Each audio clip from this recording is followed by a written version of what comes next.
Today's topic is center of gravity. So let us consider a body. Let us consider a body. Now this body is made up of number of particles. So let us consider some particles. These are some particles and they have some different weights. Suppose the weight of this particle is W1, this is W2, this is W3. In this way all have some weights.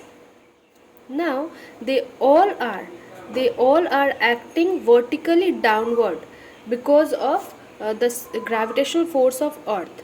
So all these forces can be replaced by a single force, that is W, which is equals to the sum of the all the weights W2 W3. In this way I have taken W7 up to W7, so I'm writing it W7, or you can write it as Wn.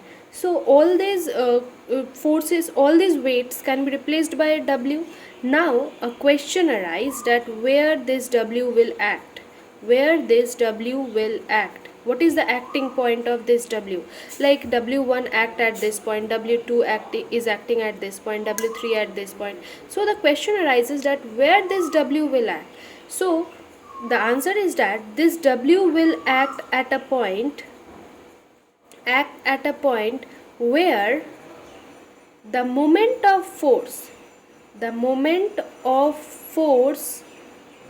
of all these weights, the sum of moment of force of all these weights would be 0. Okay, all these weights would be 0. Suppose I am considering this point considering, okay, this denoting this point as G. So W is acting at this point, that is at point G. So G is known as the center of gravity of this body. Okay, so what is center of gravity? The center of gravity is the point where the algebraic sum of all the moments of weights would be 0. So read the definitions given in your book. So first question note is that suppose this is a body and its center of gravity is at this point, fine. This is center of gravity. If I change the shape of the body, just I'm hammering it and changing its shape, so will the center of gravity changes? Obviously it will change. Maybe it will shift towards this side, or it can go at any side. So if I change the shape of a body, the center of gravity will change. It means that center of gravity is dependent on its shape. Next is, it is not necessary that the center of gravity always lie within the material of a body.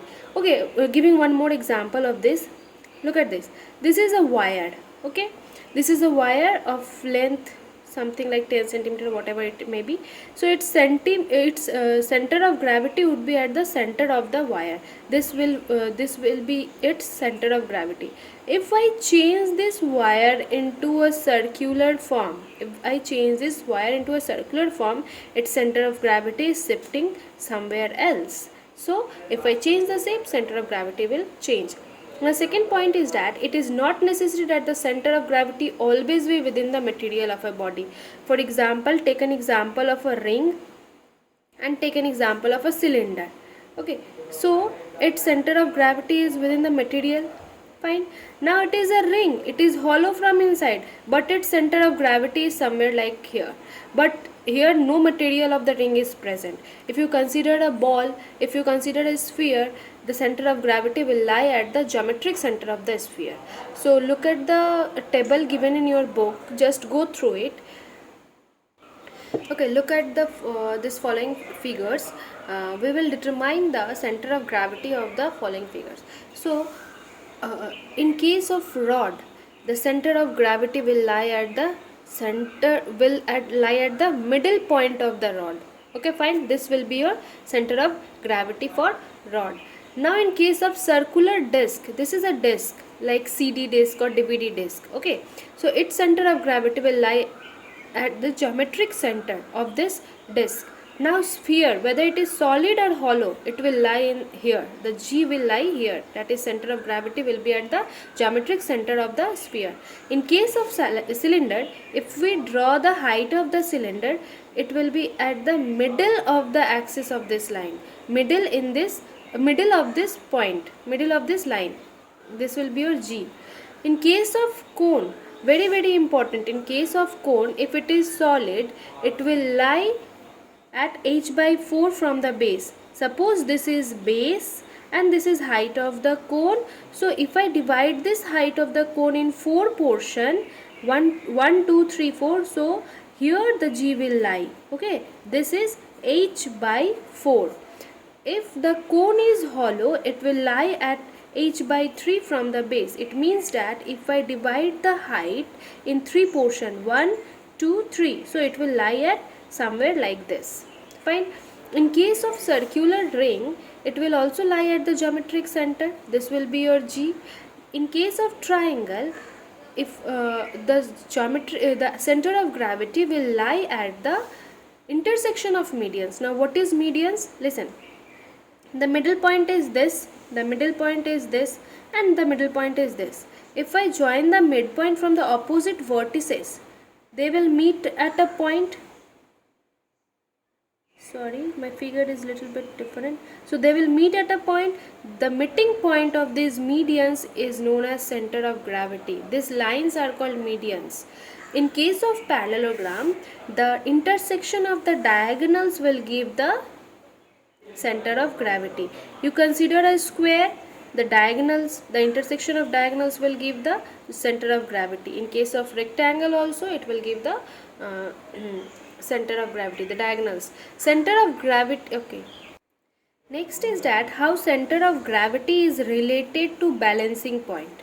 Related to balancing point. Take a ruler, take a 100 centimeter ruler, okay, and try to balance it at 50 centimeter. It will get balanced. So center of gravity is the balancing point of that body. If you take a book or a copy, if you want to balance it, find out the intersection of the diagonals, so you will get a point. Now place a pen here, tip of the pen, and try to rotate it. It will start rotating. Next one is very interesting topic, that is determination of center of gravity of an irregular lamina. I have given you a lamina and you have to determine the center of gravity. How will you determine that where the at which point the center of gravity will act? So first you have to make 3 holes at the edge of this lamina. Suppose I have made a hole A, B and C. Now from this hole pass a thread and just suspend it. So it suspend it, it will start oscillating in this direction, in to and fro direction, and at some point it will rest. Suppose it has rest, then you have to draw a straight line. You have to draw a straight line from A at the resting position. Fine. Now again repeat the same process with point B and C. Now tie a thread through this hole and try to make it in rest position. So you saw that it is resting somewhat like this. Fine.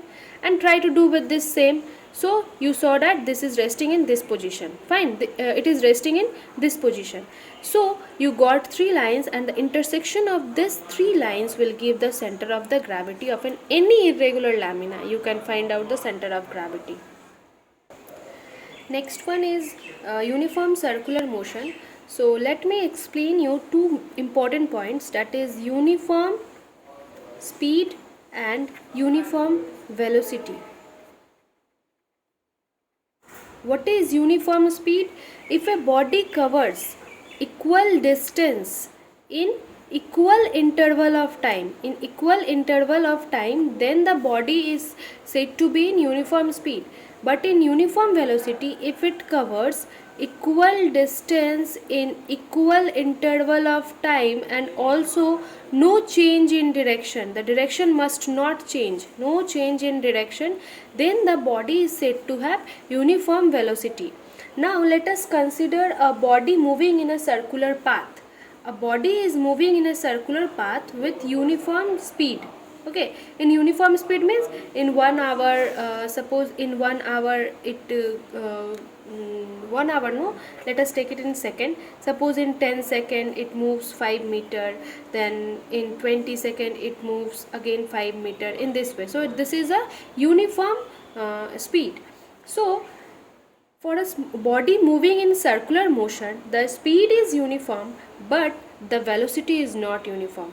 But the velocity is what? Velocity is variable. How? Because if we consider at this point, at this point, and this point, and this point, if we consider these 4 points, the body is moving in this direction. At this point, the body is moving in this direction. At this point, the body is moving in this direction, and here at this direction. If I consider this point, it is moving in this direction.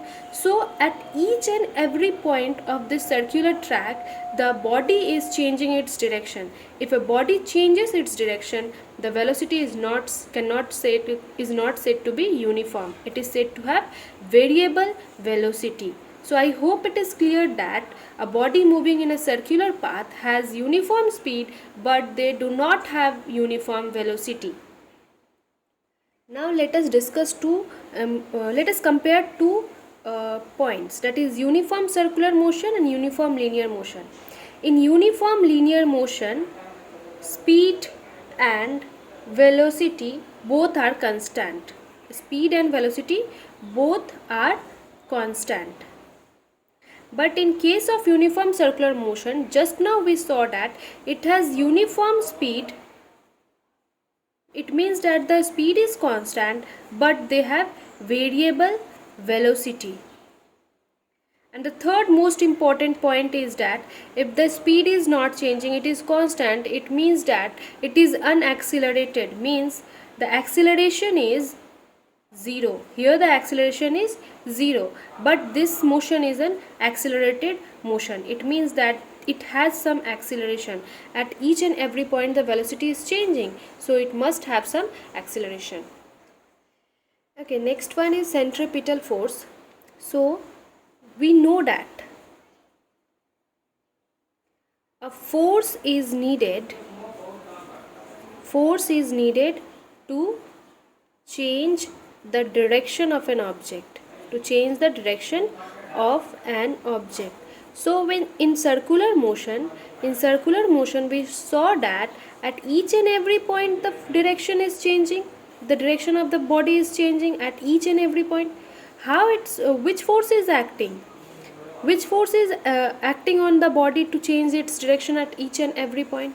So the force that is acting in a circular motion is known as centripetal force, and this centripetal force is making the body to change its direction at each and every point. And this body is acting to, and this centripetal force is acting towards the center of the circular path, towards the center. It will act towards the center, it cannot act on the outside. If it যদি এটা বাইরে act করতো তাহলে তো বডিটা ছিটকে একদম বাইরে পড়ে যেত. So here this centripetal force is acting towards the center, which makes the body to change its direction at each and every point. Let us see some example of centripetal force. Our first example is that motion of electrons. So in atoms we know that the center portion is occupied by the nucleus, and nucleus is consist of protons and neutrons, and the electrons are revolving around it in a fixed path. Electrons are revolving around in a fixed path or orbit. So the question arises that from where the electrons are getting this centripetal force. So in this case the electrons are getting the centripetal force from the force actually from the electrostatic force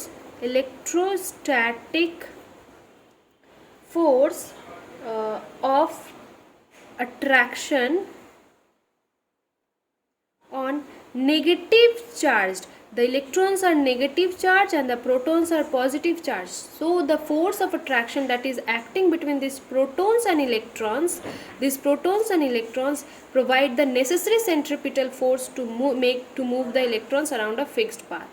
In the next example, motion of planet around the sun.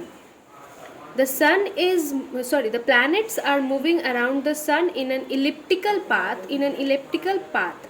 Now the question again arises that from where the planets are getting this centripetal force.